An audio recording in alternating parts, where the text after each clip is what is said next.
This is episode 5. This is the only take we're going to do. Starting to record. Putting my phone in the little thingamajig and start talking.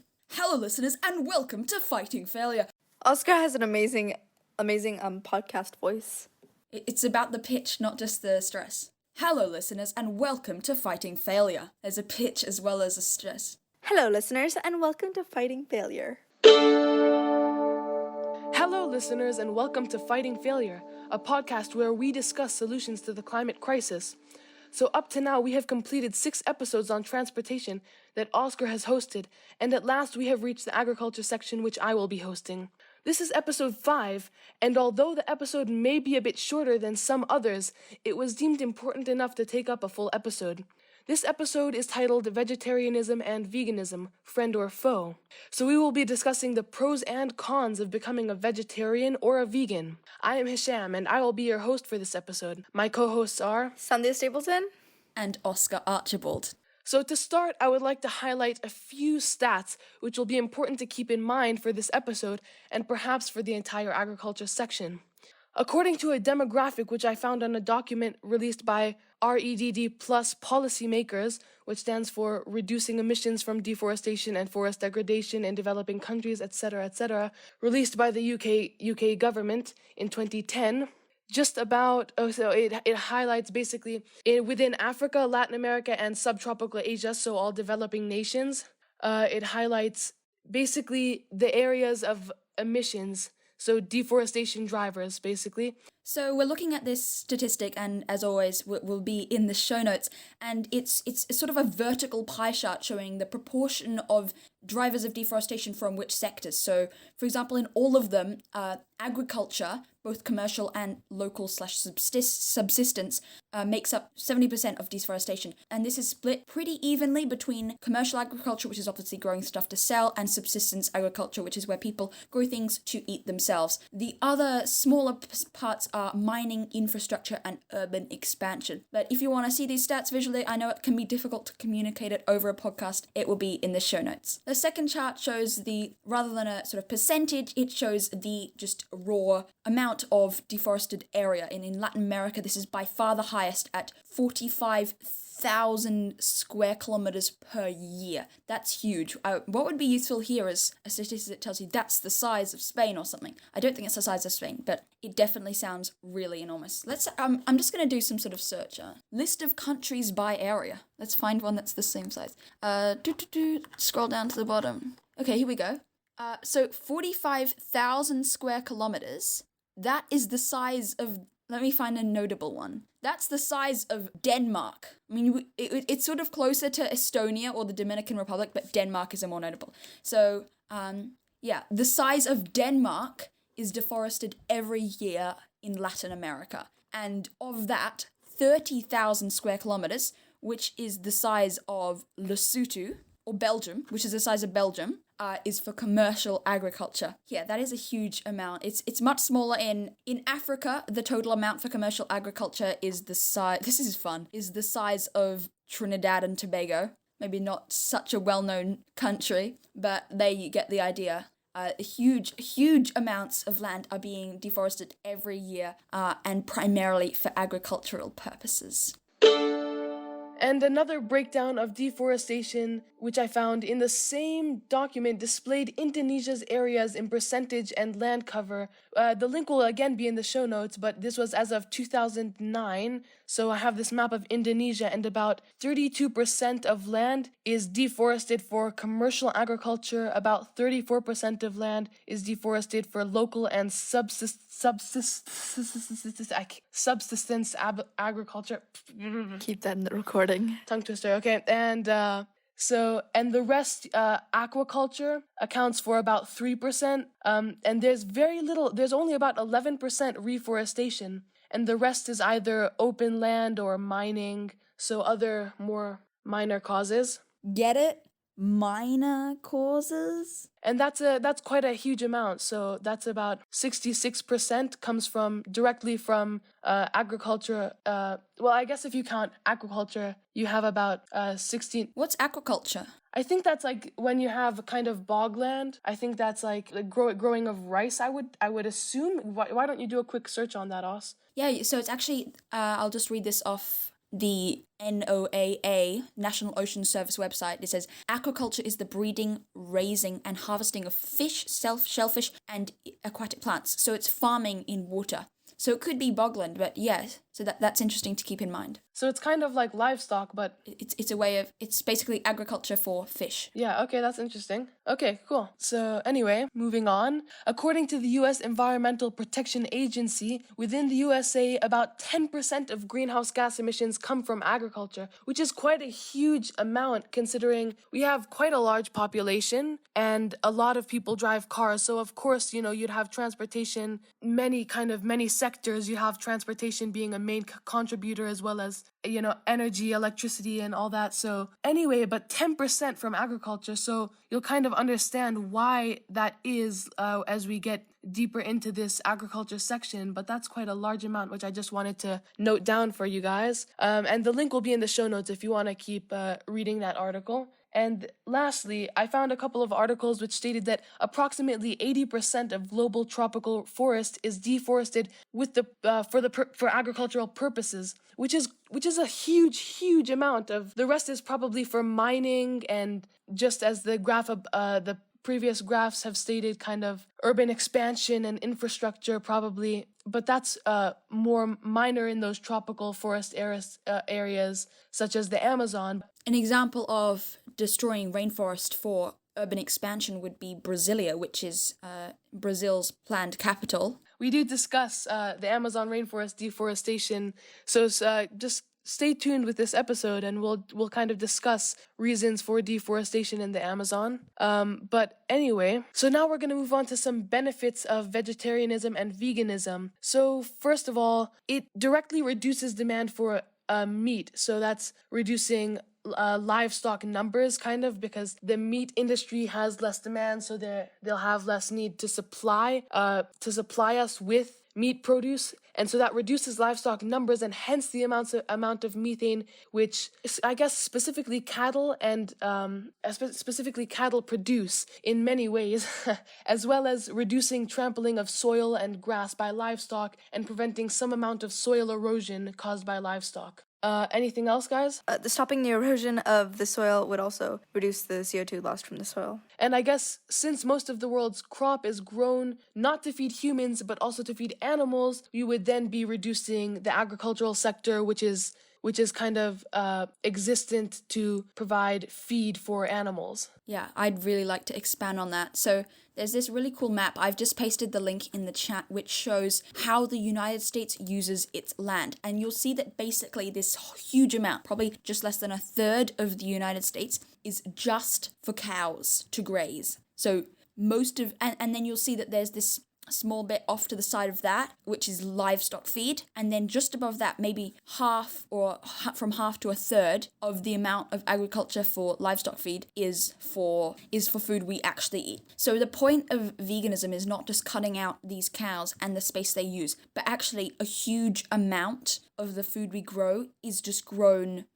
for animals and not actually for us. And because of thermodynamics, every time you move one step up the food chain, you have less and less energy per amount of sun you put in. So, you start at the bottom with the producers, like plants, which take energy straight from the sun. So if you eat a plant, you're getting the biggest amount of energy. But then if you feed the plant to a cow, the cow uses up some of that energy and wastes it. So you actually have to sort of have 10 times as much plant to get the same amount of energy from a cow. And that's why it's so inefficient not just to eat meat. That's why it's so efficient to eat meat.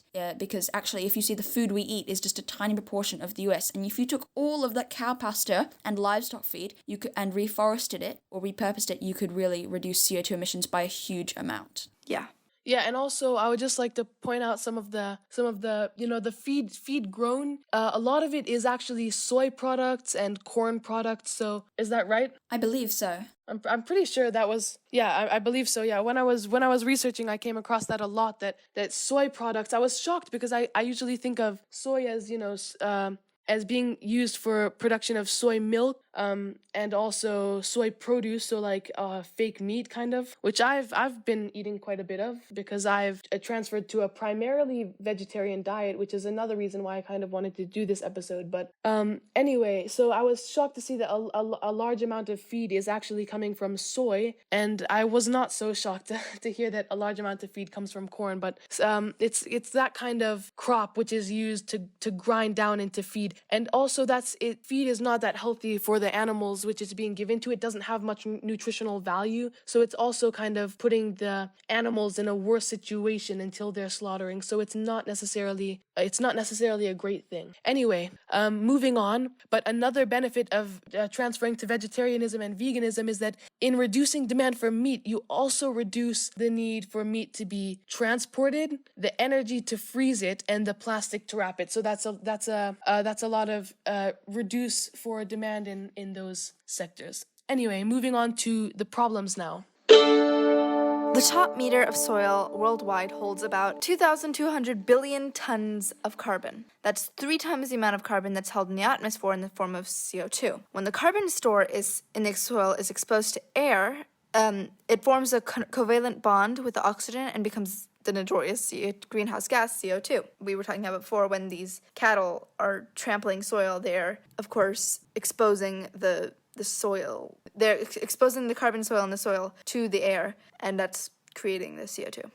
I was just gonna say that's a significant thing to remember, because it's tillage, which is the overturning of soil to plant crops, I guess. And you'll see it a lot in developing nations. They'll have like a cow kind of dragging these long, it's like this tree-sized log, and it has these metal spikes on the end, and it produces rows of overturned soil. And that's also in the US. People do that with their tractors, and in Europe, and that's a worldwide problem because of that overturning of the soil. And as the CO2 is lost from tillage, as the carbon stored is lost from tillage, the soil also loses fertility. So it's not only kind of forming carbon dioxide into the atmosphere, but it's also reducing the soil's capacity to store carbon in the future. And this makes it even harder to grow plants and crops in the future years, and that will slowly cause the agriculture industry to decline, because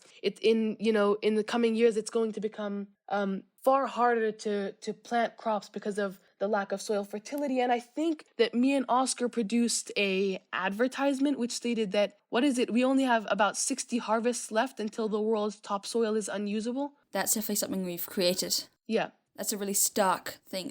You might say, oh, in 60 years we'll lose soil fertility. But if you say 60 harvests left, that's a really powerful statement. And I think Sandhya said that actually in our trailer, as there were only 60 harvests left. Yes, I do believe so. Yeah, it's a very powerful thing to say.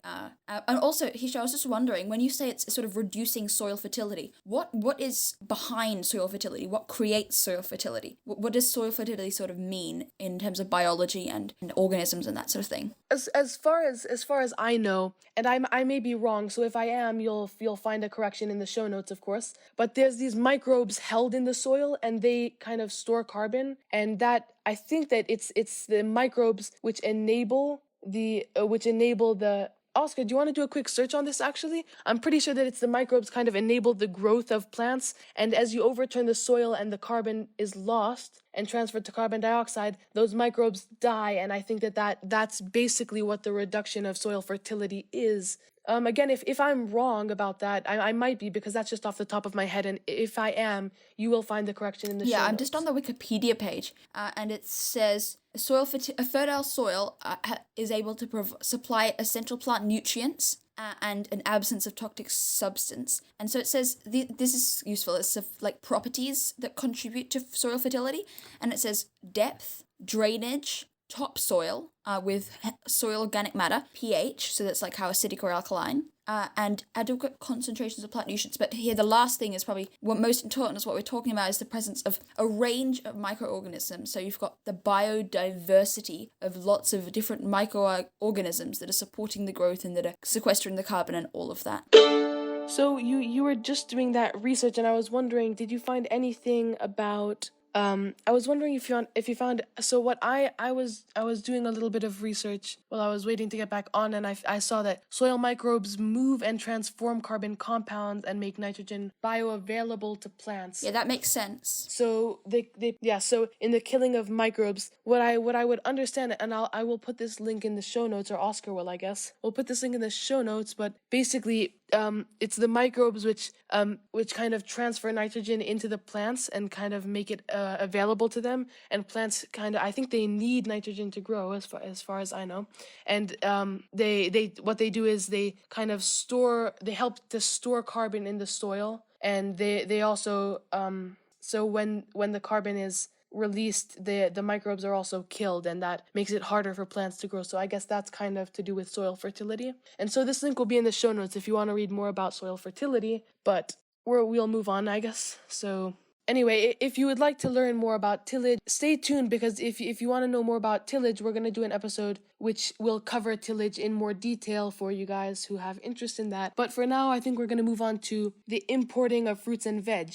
As mentioned in our episode on global supply chains, demand often leads to supply, so economics. In this case, the demand for vegetables and fruits that are either exotic or hard to grow locally during winter are shipped to wherever they're in demand. So, I don't know, mangoes, strawberries, berries in general. I know that, like, in places like Malawi and even in Delhi sometimes, it's hard to find berries. Yeah, the worst thing about berries is that they have to be shipped by plane, so they can't be shipped by a ship. And they're also they're fragile. Yeah. So this, of course, puts tons of emissions out just to transport them. And by the way, go back to our episode on global supply chains for more information on this topic, because it's a very important topic. And so one small point which I just wanted to bring up in the midst of all of our points, I guess, is fertilizers. So fertilizers, so manure and other forms of fertilizers, put out large amounts of methane because of decomposition, and they also put out nitrous oxide and CO2, which are all greenhouse gases, and so those are some main contributors of global warming. So I guess that is part of the problem with agriculture, is that the use of fertilizer. And so it's not then just that cattle, I guess, produce methane by burping, but also through their manure. And so in using manure for fertilizer, what is actually happening is that we're putting out more GHGs, greenhouse gases. And so that's just a small piece of information for you guys. And moving on. Deforestation to create cropland not only releases huge amounts of carbon dioxide and reduces the amount of carbon dioxide that can be absorbed, also without roots holding down the soil and the tree canopy to prevent direct rainfall on the soil, the overturning of soil becomes much easier, leading to soil erosion, which means carbon dioxide loss from the soil and a reduced soil capacity to store carbon dioxide. So this is desertification. This is the process by which areas which were rich in plants and nutrients turn into deserts, because deforestation is lacking the stability that tree roots provide to hold the soil together and keep all these nutrients, and then it just gets blown away by wind and rainstorms and all of this. That's a really huge problem. And I think just an example of this is in China. One of the most fertile areas in China became a desert with nothing there because it had been over-harvested and all the nutrients had been taken out. And actually recently that was reforested in a huge and awesome project, but not everywhere has. Think about back in the golden days, when, in history or humanities, whatever, you learn about like the origins of humanity and where we've all come from. And it's Mesopotamia was one of the best places for growing food, but nowadays that's pretty much a desert. And so that there's stark examples of what can happen if we don't treat our soil properly. And I know that me and Oscar have watched this documentary called Kiss the Earth, Kiss the Ground. Is that it? It's called Kiss the Ground. Kiss the Ground. And it's a wonderful documentary on soil erosion and the importance of soil. So if you want to, it's on Netflix, and you can find it on some other streaming platforms. So go ahead and watch that. And I think that we're going to discuss more about that documentary in later episodes. I think it's planned for episode Tau. And so another thing is that commercial soybean growth is one of the primary contributors to deforestation in the Amazon rainforest. This means that every time you sip some soy milk or have soy products such as tofu, you could be increasing demand for deforestation in the Amazon to produce more soy. So if you're having soy milk, you should look for sustainable alternatives or have a different milk. I have experimented with veganism myself. Yeah, I've experimented with veganism myself. I did a vegan Monday thing. I ended up stopping it because I just ended up eating the leftovers of the non-vegan food the next day. But when I did, I would drink oat milk, and I actually tried all the different vegan milks. I think soy milk's kind of gross.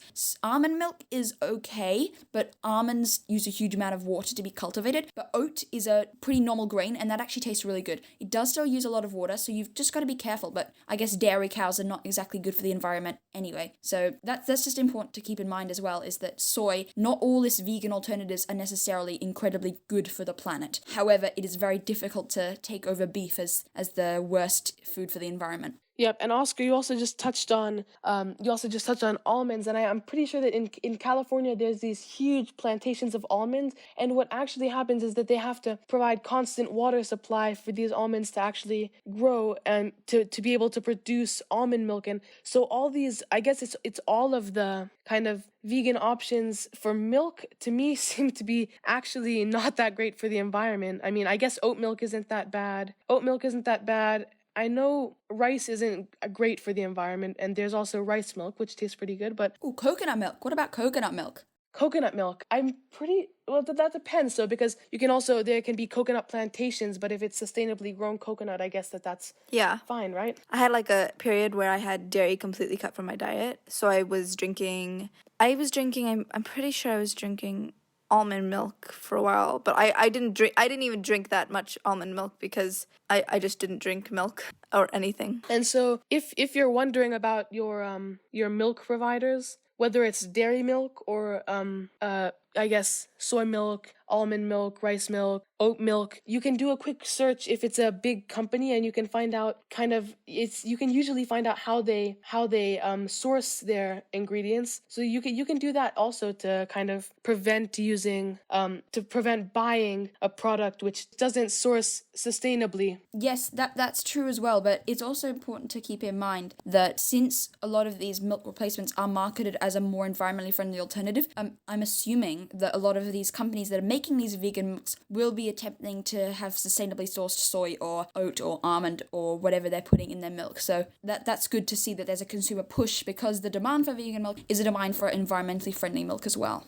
And now, moving on to our last kind of what we're going to be discussing, I guess, in our problems. Our last problem is pesticides. And pesticides, alike tilling, reduce soil fertility and cause the release of soil carbon. And moreover, pesticides can directly affect the animals that we share our planet with. However, all of this will be covered in detail in our episodes on pesticides coming soon. And I'm pretty sure that we're going to cover this in our conservation section and kind of how pesticides affect animals. So stay tuned. Anything to add, guys? No, I don't think so. Not on my end. Do you have anything, Oscar? No, not really. I think this has been really very... But if you guys have anything to add, go to fightingfailure.earth and send us a voice message. We'd really love to hear whatever you have to say. Of course. Yep. And if you have any corrections, go to fightingfailure.earth as well and write those down, and we'll edit that and put that in our show notes, okay? Or you can email us directly, contact@fightingfailure.earth. You can tweet if you want to shame us publicly. We're open to all methods of communication. Links in the show notes. Okay, and now moving on. So I think now we're going to discuss some solutions. And one of my favorite kind of solutions is permaculture, because there are many... basically, permaculture is a method of sustainable farming, and it involves many concepts to reduce many of the things mentioned in our problem section, and can be used for all sorts of gardens and farms. So whether you're growing an urban, porch garden, or you're growing a garden in suburban life, or a garden in the countryside, or if you have a huge farm, permaculture basically always works. So and if you want to do more research on permaculture, please feel free. It's really wonderful. But now I think we're gonna touch on some common practices. So, and if you find anything interesting, just put it in the show notes. I mean, message us so we can put it in the show notes, I guess. Anyway, moving on. So So, some common practices are the use of certain vegetables in close proximity to others to reduce the need for pesticides. So, for example, chili peppers in close proximity with like vegetables like, I don't know, carrots or whatever else you're growing, might provide some aphid. Is that how you say it? Aphid protection? Yeah, it'll prevent aphid, I think, Aphid protection to the peppers as well. So this two-way method is commonly used to reduce the need for pesticides to kill pests such as aphids. Yeah, so aphids are these, I just wanted to mention, aphids are these tiny little pests. I think, did you just do a search, Oscar? Yeah, it says these small little sap-sucking beetles or something. Yep, cool. Oscar's our search man. I'm the Google. I'm Uncle Google. He's Uncle Google. He has the power. Almighty. We can maybe put a picture of these tiny little disgusting pests. Yeah, so anyway, aphids are these tiny pests, and they eat away at your vegetables, and that's a big problem for farmers. So I guess that's one of the main reasons why they use pesticides. So basically what Sandhya said was that the use of for example, chilies in close proximity with other vegetables prevents aphids from eating away at others, at the vegetables. Is that because the chilies are really spicy? Or like the oils that the chilies produce? I don't actually know. I think it might be the oils. Yeah, the oils. But I don't actually know that specifically. So if you have interest, do some research and tell us, and we'll put it in the show notes. We love getting feedback from you guys. It's great. Yeah, so continuing on, the use of renewables and sustainable sources can be used to reduce consumption of electricity and crucial resources such as water. So some examples of sustainable water are natural springs, underground water, or a very small amount of water diversion from a river or stream to water crops during the day. An example of sustainable energy sources are solar installations. Also, so another concept is the reusal of materials to build the necessary structures for crop harvests, and for if you're kind of doing a lodging, I guess you can also reuse like corn stalks, for example, to create accommodation. And this was really cool because I actually at Christmas, around Christmas time, just before Christmas this year, we did this little road trip in Malawi, and I guess on our way back from Nika, we did this stay at this permaculture lodge, and they were actually sourcing, we stayed in cob house, and it was made of mud and corn cobs, which was very interesting, but it was very effective, and it actually stayed cool inside, and it was pretty nice. So that's cool. So I guess that sustainable sourcing and reusal of materials is a crucial part of permaculture. It's like the what they're called, plastic bricks, the ones where you take a plastic bottle and then... Yeah, it is. And they also had a house with that in the structure.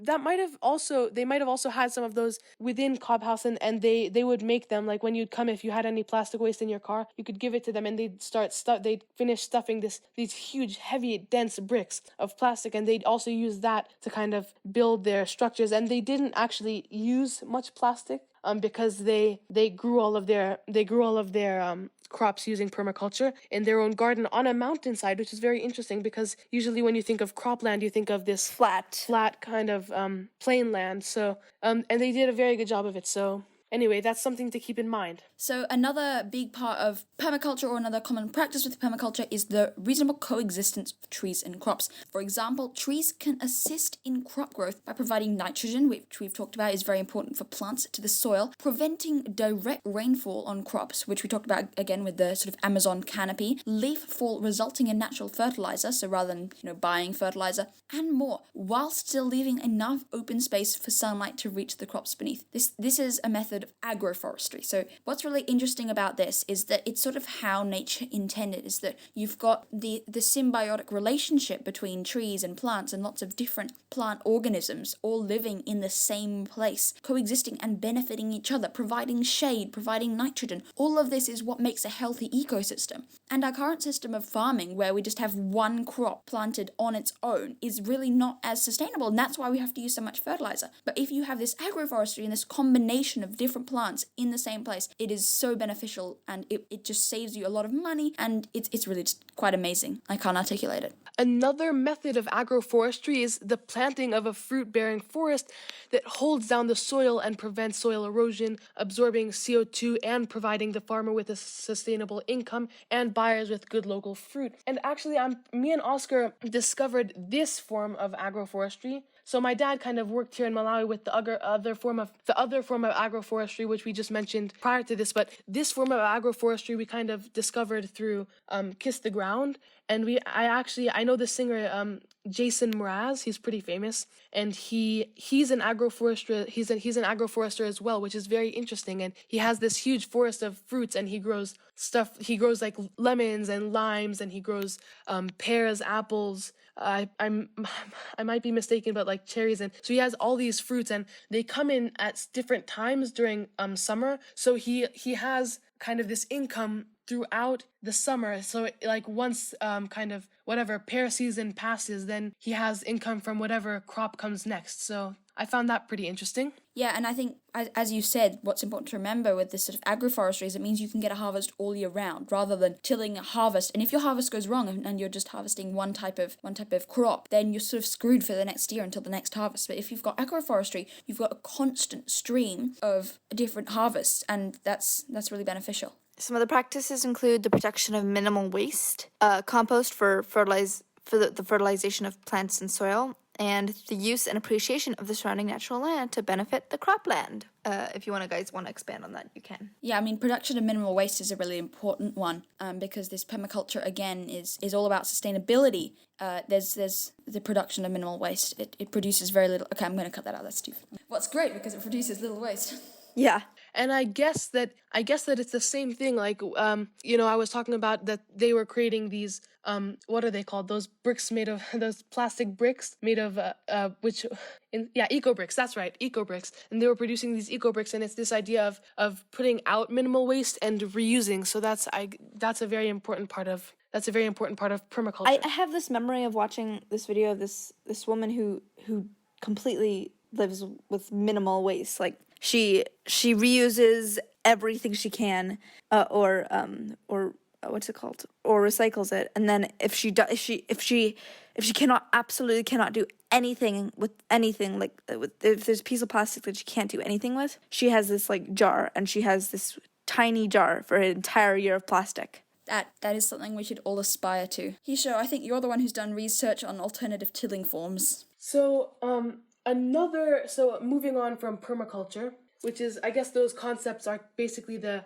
main basis of our solutions here, but another I guess solution is to tilling in specific is alternative tilling forms. And I know that they exist, and I'm pretty sure my dad was helping to promote some easy forms which can be done by hand, and I know that there's some technologies which can assist in this. So if you're a rich farmer and you want to buy this alternate tilling equipment, you can, and it reduces the overturning of soil in the planting of crops, but I can't recall any off the top of my head. So if you know any, put them, I guess message us, and we'll put them in the show notes, and also we'll put a link to a couple in the show notes as well, just so that you guys can have that if you want to look into that a little bit more. Yeah, someone is running some kind of, I don't know what it is, generator or something right outside. For some reason, we always have to have the washing machine on exactly when I want to record. I'll see if I can do noise reduction on you guys' stuff, and mine as well. We need to stand up to big companies that do not use sustainably sourced ingredients through social media and demand change. It doesn't matter how we do this, through boycotting. I know Hisho's been going without Nutella. However you do it, we need to stand up. We need to act as a group of consumers to stand up to these heartless companies who are destroying the environment just for their profit. And I guess this will be covered in our article and video club, but it's not always feasible to boycott everything, so you have to kind of wean yourself off. Like maybe kind of, I guess you can't entirely boycott some vegetable oil because you need them to cook, but it is still like you can kind of reduce your your consumption of them, I guess. So it's kind of this minor boycotting of such products can also help, even if you're not fully boycotting the way I have been with Nutella for the past, I think, 3 or 4 years now. I've been boycotting Nutella. I just don't like it. Congrats, us.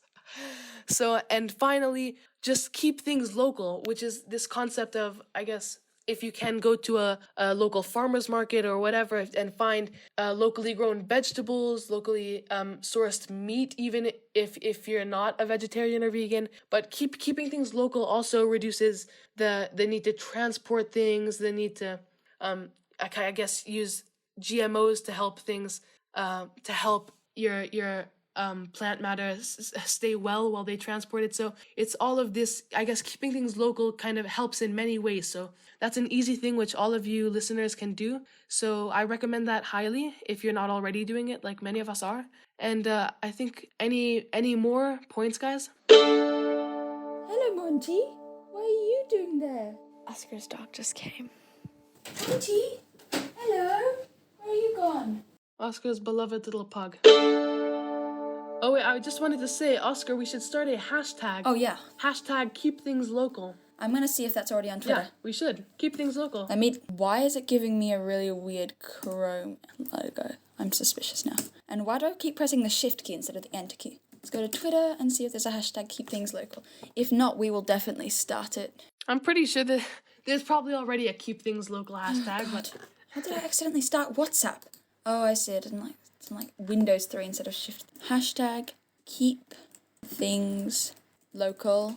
There's no hashtag keep things local, but there's at keep things local. I'm just going to click on them. Hashtag keep things local. Okay, so we're going to start a hashtag keep things local then. Hashtag keep things local. That's a super important thing for just all climate related stuff. Where are you going on holiday? Hashtag keep things local. What are you going to eat? Hashtag keep things local. You know, all of that stuff is so important. And now we are going to move on to the article and video club.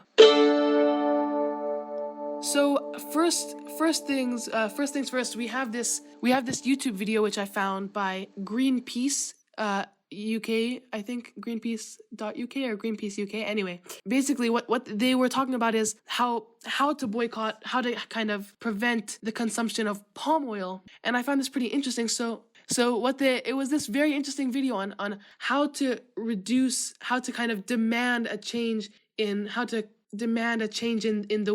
ingredients that these big companies use, like palm oil. So basically, palm oil is the most efficient oil, and it giving the most produce in the smallest amount of land. But the problem is that it's grown by cutting down rainforests, such as in Borneo, Indonesia, and that harms ecosystems greatly, and it's devastating also because in the chopping of trees, I guess palm trees, you might think, oh, it's just replacing trees with more trees, so what's the problem? But palm trees are not very good at producing oxygen, and they're however these rainforests are. So, and I guess it's also about the biodiversity and habitats and the huge diversity of plants in a rainforest. And yeah, so like orangutans can't survive on in a palm tree forest, and they also, they need the natural fruit of their habitat, so they can't eat the palm fruit. So it definitely harms the ecosystem. So simply boycotting and attempting to switch generally won't solve the problem, even though it will kind of reduce the problem. Kind of because in reducing the demand, you reduce the supply. Wilmar is the biggest trader of dirty palm oil. So an example of something that you could do is to expose brands such as Wilmar to protect the forest. So through social media and publicly, maybe create a poster and put it up in your school and state which company is sourced from Wilmar. And in shaming the brand, it reduces their want for that product, and then that'll I guess severely reduce the demand, and then that'll reduce the supply from that specific brand. However, we still need palm oil, so there are ways to sustainably source palm oil in kind of more natural ways. I guess agroforestry is kind of an option. The planting of like small plantations in some areas. I guess it's these.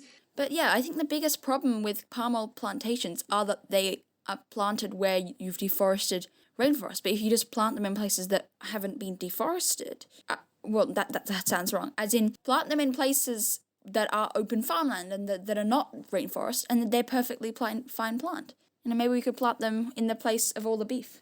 The thing there is that palm oils need a certain they need a certain habitat to grow, but I guess it's the main problem with palm oil is that they deforest to kind of grow these huge plantations, whereas they could be growing a couple smaller plantations in more sustainable areas, like in areas which already have fewer number of trees, kind of integrating palm trees into these small patches of land which they control and they own, and that they could, I guess, sustainably manage in that way, kind of smaller plantations spread out in different areas, kind of integrated with the nature rather than just deforesting and creating your very own brand new agricultural habitat. And so just spread it on social media. Look for big companies and exploit their failure to meet our climate goals. And then I also found this, moving on, I also found this interesting BBC article titled "Why the Vegan Diet is Not Always Green." Veganism is often thought of as much better for the environment, veganism and vegetarianism for that matter. But we must, excuse me, I just burped, that's very embarrassing. But we must be careful with what we replace meat with. On average, veganism is more environmentally friendly than eating meat, but many vegan foods can generate huge amount of emissions. Yeah, like soy.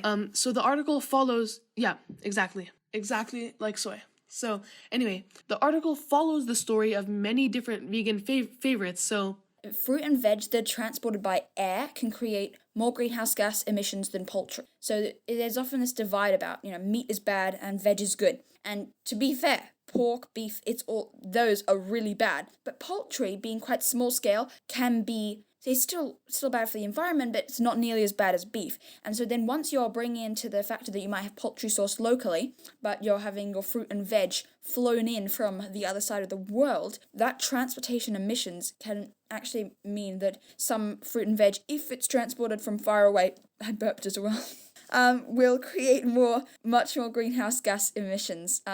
So we mentioned raspberries and blueberries because they're so delicate, they have to be flown in by plane. That creates an out of season at least, and that creates huge amounts of emissions. It said in the article that asparagus in the UK creates 5.3 kilograms of carbon dioxide per kilogram of asparagus. So if you had 2 kilograms of asparagus, you could have the same weight of carbon dioxide as my pug. So think about that next time you eat asparagus in the UK that's been flown from Peru. There's also problems such as fertilizers that are being used in growing these plants that we've mentioned before, and we'll probably be talking about that a lot in this agriculture section. Is the fertilizers that are sort of destroying the soil. They're not sustainable. It's a bit like a drug that you need more and more to achieve the same amount of plant growth. There's also the big problem of water. So avocados use a huge amount of water. When they're grown in California, they require a bathtub of water every day to sustain their growth. And Oscar, I was wondering, is that per? I know you kind of summarized the ending of this article. And I was wondering if so I found the article, but I didn't get to that part of the article because I needed a little bit of assistance. And I was wondering if that's a bathtub of water. Is that for each avocado produced, or is that a bathtub of water for each tree? That's a bathtub of water for each tree each day in the summer. And you got these avocados in huge plantations. You can also calculate the amount of water required per avocado, but this is for the tree. So, yeah, that's important to clarify. So anyway, another thing that requires a huge amount of water is nuts. So we talk about the almonds as well as the cashews. These nuts require huge amounts of water to be grown just because of their nature, I guess. And so that's important to bear in mind, is that they're often grown in places so don't have huge supplies of water, like California, which means that water scarcity can be a problem, and it can also lead to illegal diversion of rivers as well for irrigation because they need to be constantly irrigated. So this is an example of a place where technological solutions, for example, if you're measuring the soil moisture very specifically and only delivering water where it's needed to avoid wastage, is definitely that's a very exciting prospect to minimize water use. Then there's also, we talked about deforestation for palm oil, but there's also deforestation to plant cocoa for your delicious chocolate, as well as energy needed to both heat rooms for mushrooms and process fake meat. So we eat a lot of fake meat, but that does require energy to create the fake meat as well. So those are just some of the problems with veganism. So it's really important to have a huge disclaimer here. Veganism is almost always better for the environment, but you have to be careful because not all vegan foods are necessarily exemplary, have exemplary environmental records like the ones we talked about. There are plenty, of course, that are really good. Like, I don't know, cabbage is probably pretty good for the environment. I'm just going to have a hazard a guess there. And your carrots and potatoes are probably not having so much CO2 if they're grown locally. Hashtag keep things local. It's a lot of this sort of thing of if you're keeping things local. Veganism is not bad. I think it's important. We've talked about a lot of the bad things here, but people who are not vegans can very easily eat a lot of these foods. So just keep it in mind is that don't always think of meat as bad, veg is good. Think of, almonds and avocados require a lot of water.